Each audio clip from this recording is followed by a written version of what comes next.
And we were talking about the marketplace, and so in the Acumatica marketplace, you have all sorts of third-party products like restaurant supply and warehouse management tools or equipment rental, etc., that complement Acumatica for specific verticals or micro verticals. So, and before I stopped sharing my screen, I was showing the Acumatica Open University, where there's a lot of video and courses that you can take. Great point, Eric. Yes. So the point is that it's very open, and a lot of what we've shown you is available to learn in an open, transparent university with videos and tests to take and all that good stuff. So recently, Kyle, for one of our customers, they are in the business of building racks and displays. So you might have a company that wants a display unit, and they need 100 of them because they've got 70 stores. And half the stores need quantity 1, but the bigger stores need 2 or 3 of these displays. Well, right now in Acumatica, it requires you to have an individual line on the sales order document detail per ship to. So Kyle developed a little application that allows you to have one line on the sales order and support multiple ship tos. That's an example of a product that we've developed. We've also developed a product that allows you to, Acumatica has a full manufacturing product, but there's a lot of distributors and manufacturers that really just do light assembly. And so we developed a product that builds off the Acumatica kitting function, but freezes the kit and allows you to generate a work order. And from the work order allows you to do assembly. In the GP world, they had a bill of material in the distribution inventory system, and you could do some things with that bill to then build a kind of like a minor work order. Some third parties did that along those concepts. So Kyle's going to take over now and kind of discuss how long it takes to build a screen and how long it takes to build like a little pop-up window that comes off of a screen and that type of thing. So Kyle, you're on. Okay. So yeah, like Jim said, we've developed together things from extensions of base Acumatica functionality to completely separate verticals. But when I say separate, it's like, how everything is financial. So separate verticals that are still integrated completely and on the same platform as the core financial system. So I know you guys probably, you saw all those cool features, that Jim just that Jim just demonstrated. And you're probably thinking, oh, okay, well, what is, that's, all those features are all well and good, but what would it actually take for me to start using them? Yeah, there you go. Okay. And again, I'm going to get into the nitty gritty of the code here. But I want to just kind of talk high level at first in terms of high level development on this platform. All those features, that Jim kind of just cruised through in that very fast demo. There's some amazing stuff in there. But then, the question is, do I have access to that as a developer on the platform? And I'd like to say is that you totally do. Acumatica provides you the tools and provides you the documentation to use pretty much any element that is present in the ERP. So I'll share my screen really quick. Start off, the big thing is, and I don't know if Jim already covered this, Acumatica is free to download for development. You just download it, you get a 2-user license, and you can just start working with it. Number 2, Acumatica is partially open source. So if I come to one of my sites here, and I just go to, and again, I'm not sure what it was like. I've never, I haven't really worked extensively in this space outside of Acumatica, so I'm not the best person to answer different questions, but I know that back in the day, my dad programmed, on the Sage 500 platform, I guess, or with the Sage 500 framework, and he had to pay $10,000 a year for access to the source code of Sage 500. What's great about Acumatica is it's free to download. You get a 2-user license for free, and it's partially open source. And not only that, but they have built the platform that Acumatica sits on. It was thought from the ground up with extensibility in mind. I'm going to quickly just dive into some of the core programming objects that you'd use when making a screen, but it's just incredible how the platform, it's this platform that's just, you can build as far out as you want. And everything follows their guidelines allow you to essentially follow nice, clean programming principles, and everything integrates properly. I guess this is from a 10,000 foot view, but the platform itself is just so incredibly strong. And there, like Jim said, there's like constant. I know we were talking about the new releases from the application side, but the platform itself moves at the same speed, with, of course, the backwards compatibility.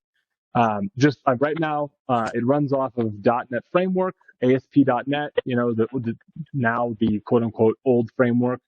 But in the roadmap, they're going to move to .NET Core. Currently, the user interface technology is, you actually define it using web forms, which I know it sounds kind of strange. I don't know how familiar you guys are with web forms, but essentially, web forms is the language. They've now actually even used this JavaScript framework called Aurelia to handle a lot of the traffic back and forth. And in 2022, they plan on migrating completely to .NET Core and a full JavaScript front-end framework, using the same. And they'll have conversion.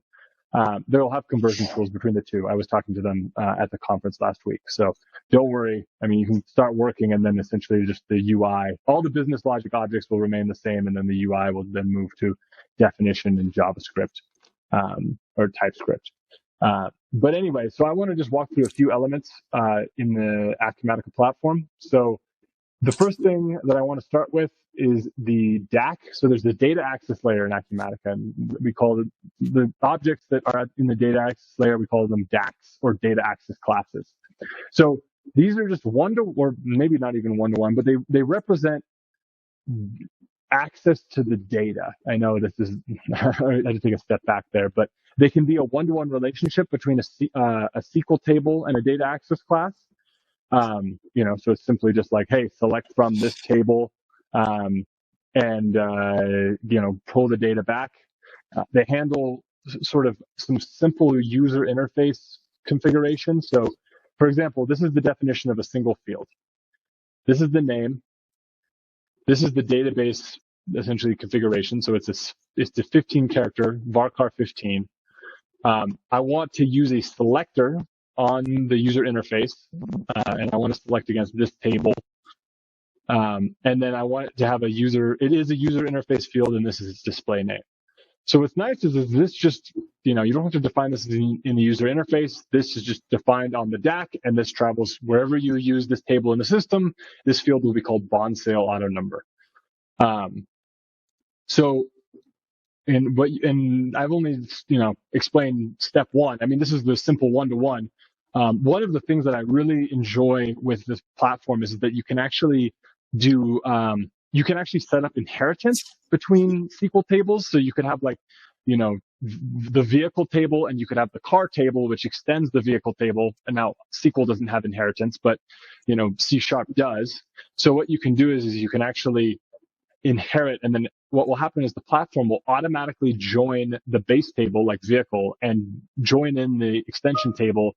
And then you can reuse common business logic on the vehicle table in different screens. And, so what I'm trying to do is I'm trying to paint a picture of just how sort of well designed this platform is for development. So the next step would be the graph. We call this the graph, or this is the business logic container. So this is the container that contains things like actions. So you can see that I've defined a cancel action and a save action. So that would just be a cancel button and a save button on the screen. And then this right here is the definition of a data view. So this right here is called BQL, or Business Query Language. It's a language developed by the platform engineers at Acumatica.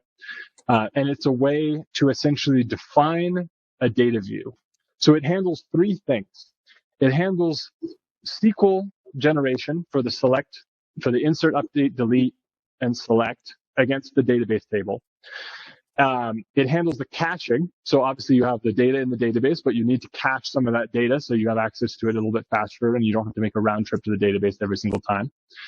And it also handles generation of user interface elements. So everything about a screen really centers around these data. Oh, sorry, that's the save button. Everything centers around these BQL definitions for the data views. So now I'm going to go. So like, for example, here, you can see that we have cancel, save, and then just a simple select. So this is a preference screen. So essentially what happens is that there's only a single record in the database, and we just save a bunch of values into that record that are used in a bunch of other places to set sort of configuration preferences. So I'm going to pull up the screen here. Here's my cancel button. This comes automatically. Here's my cancel button. Here's my save button. And then these are all the fields. So I'm editing a single record in the database, and here are all the values of the fields. Now, lastly, so we've talked about the data access layer. We've talked about the business logic layer. And I'll go a little bit further into the business logic layer in a little bit, but I want to talk about the presentation layer, or the view layer. And then this is the view layer. So what you do is you come up here. There's this object called a data source. You tell it, hey, this is my business. Or my graph. This is my graph. This is the primary view of my graph. And then as you can see here, we have these tab elements. So I've only really gone to this one, but we have these tab elements, and you define tab elements by saying, okay, I want to have a tab, and then I want to add a tab item. And then each one of these XML or attributes, or I should say elements, are one element in the user interface. So just to demonstrate the sort of how quick you can get things up and going on the platform, if you recall, I was talking about this PX selector. This is how you define a selector column. This is the table, this is the field, or the table and the field from which you want to select against.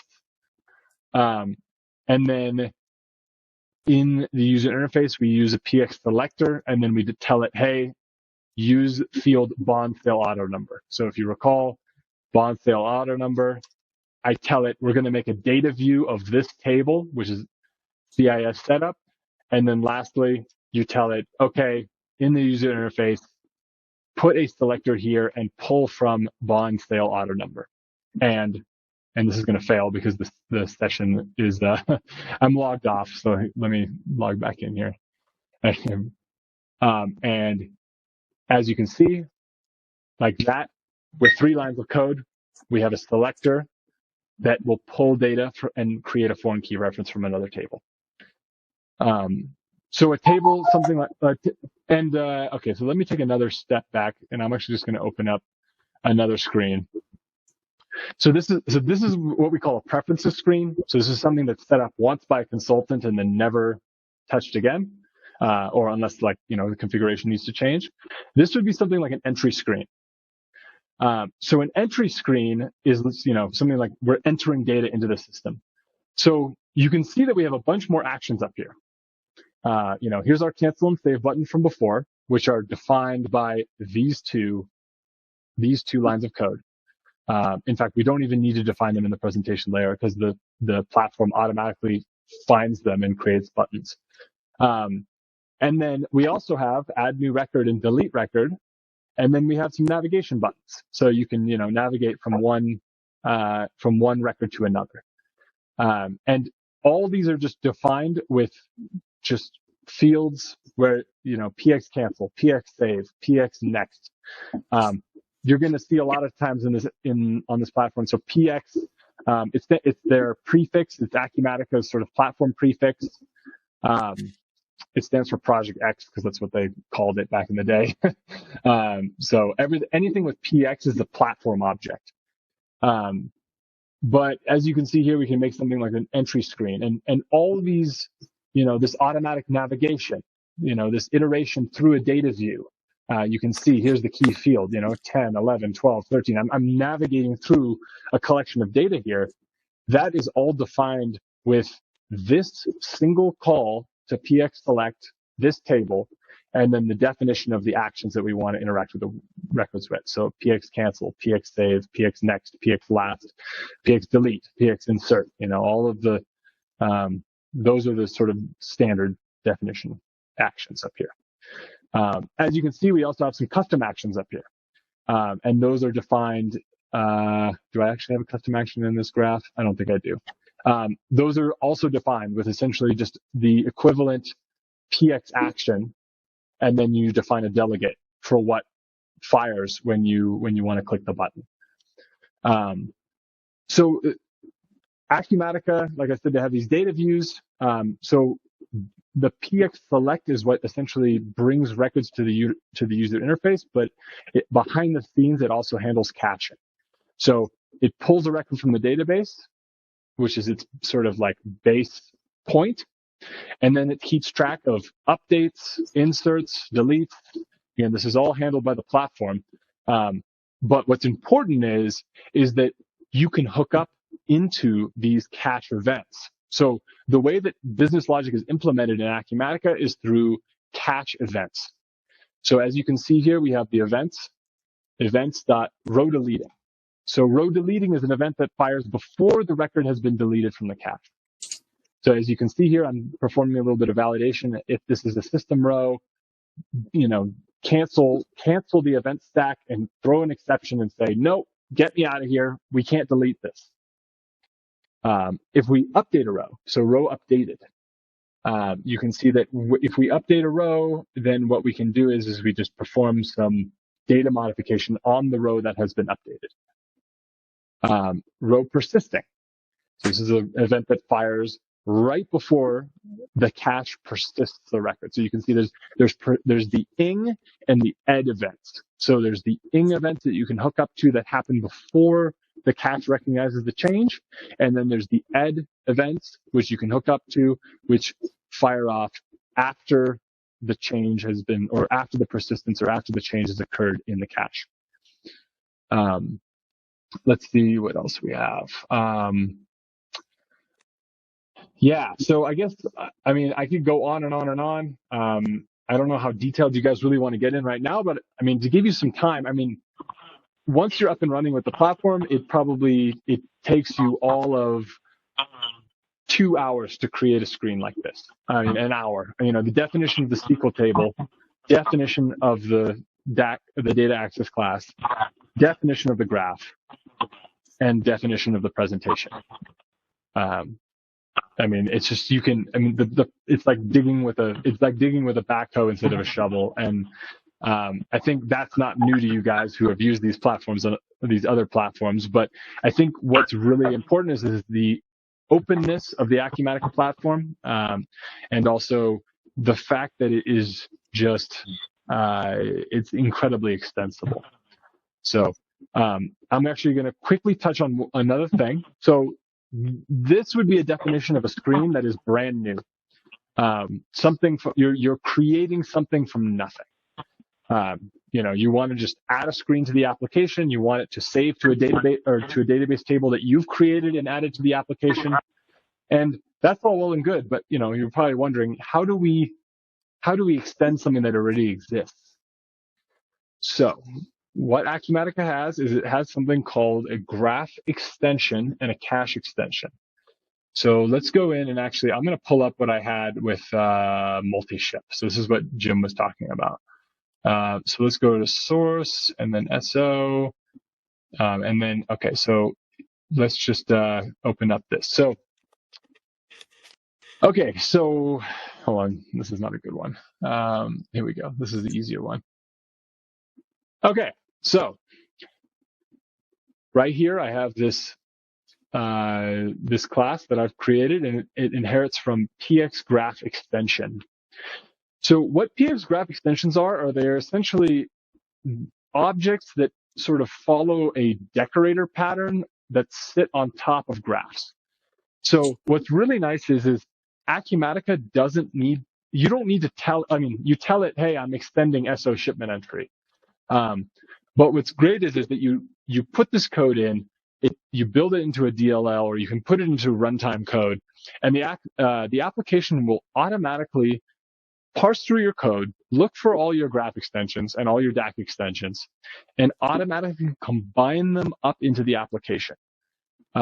So what it will do is that when the system calls for the SO shipment entry graph, it will just sort of decorate SO shipment entry with my SO shipment entry extension.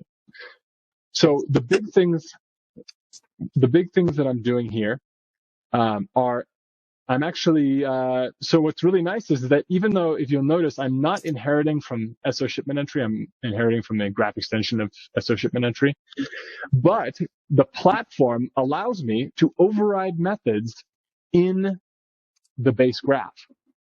So, I add this PX override, I have essentially the delegate or the method signature, and then at the end, I have a func, like action. That's not a function. An action, because it's a void return. So I can call the base function from the base graph. So I add a little bit of, I call the base method first, and then I just say, hey, do this little thing right afterward. So, for example, this is SO shipment entry. I write back some data to another part in the system. And what's great is that you can put as many of these graph extensions on a graph as you want. So, you could add in 10 different things, 10 different graph extensions, and the system will just keep track of all of them, call the methods at the right time, based on what you've defined. So, and in the same sense that we have a graph extension, we also have a DAC extension. So, if you have a base table inside of Acumatica, for this example, sales order. Sales order obviously has some columns set by the platform or by the application, and then I wanted to add 2 columns to the sales order table in the database. So what I did is I used customization projects, which we'll cover in a minute, and I just told it, hey, when you publish, write 2 new columns to the database in the sales order table, and then the data access layer is similarly extended. And you can, again, have as many PX catch extensions on sales order or like a single table as you want. So if you have some third-party code that wants to, extend the sales order table, and then you guys have your package that also extends the sales order table, the system will just combine everything, and it will all meld together nicely. And then when you work with it, it will just be like as if it was just one cohesive table. So, okay, so I'm actually gonna go in and I'll just show the last part of it, and it's a customization project.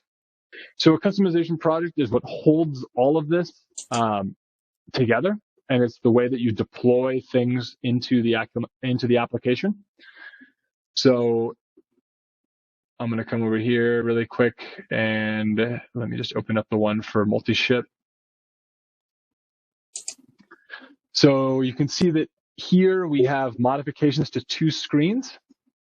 So this is where I added a few columns to the order type screen. So you can see this is essentially just a tree view of the XML that I showed earlier.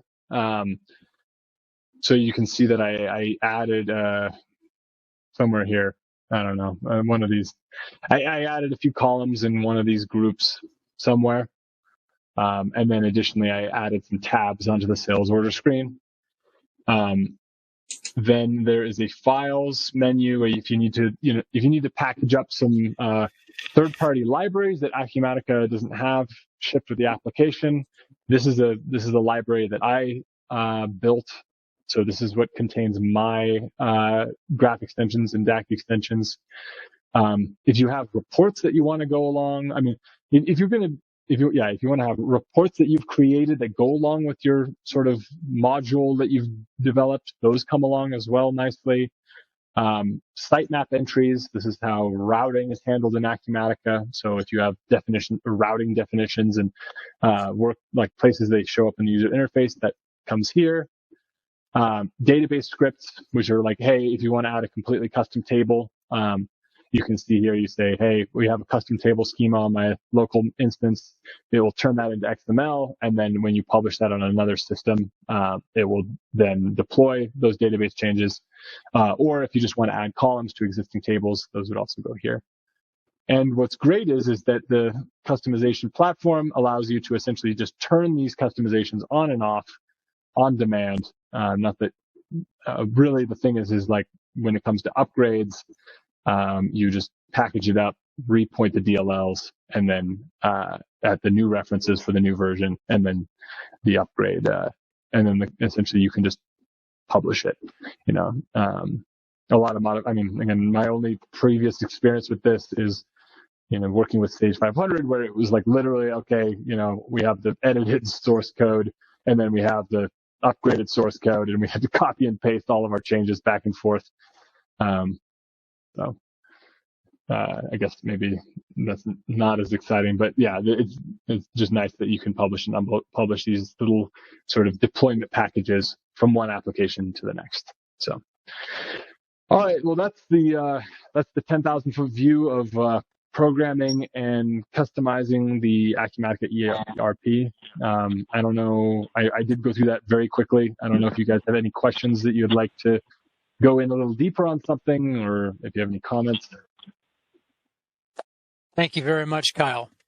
And we do this kind of all the time for minor customizations to standard wheelhouse type distribution applications or financial applications where the customer wants something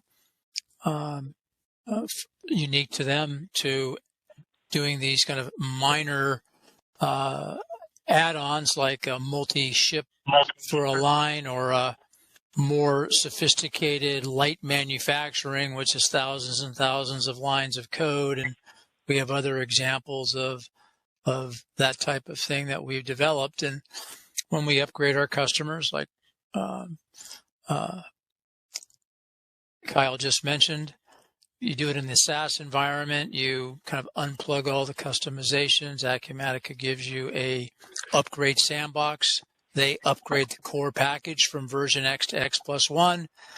All the data comes in, all the tables, and then you apply your customizations, and they, again, provide you all the tools to make what used to take dozens and dozens, if not hundreds of hours. And, it's kind of like a 10 for 1, much less costly, much less timely to apply your customizations to the now version X+1 and test it out and go from there.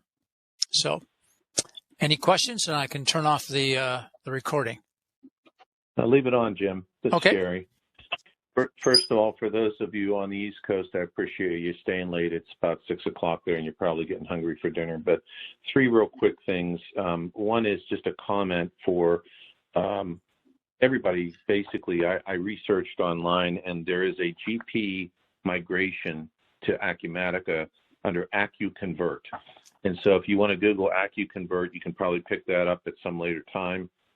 They go into detail on a page or 2 of that and explain that. We can do that offline.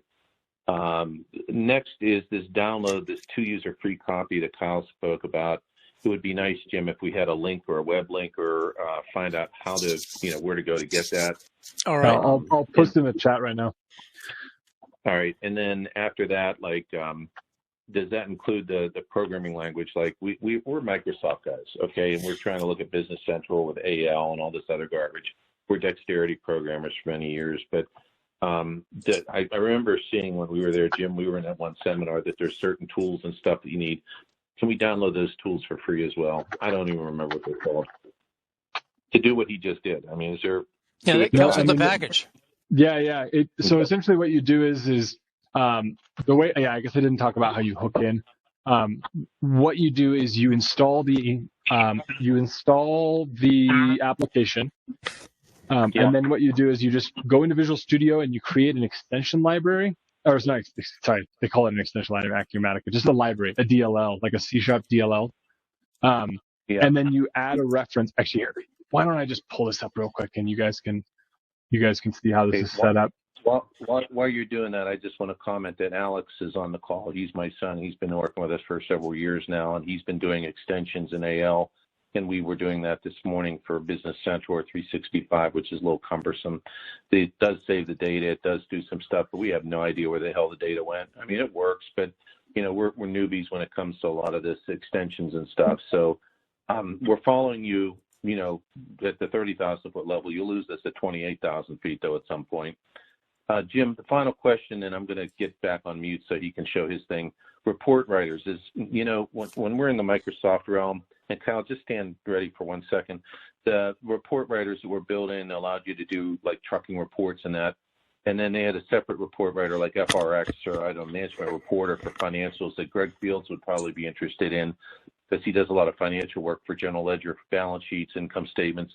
I'm assuming that Acumatica has all that. If they have this, they probably have a fireworks finale show for that. But, are there report writers? Can you customize and create reports, Jim?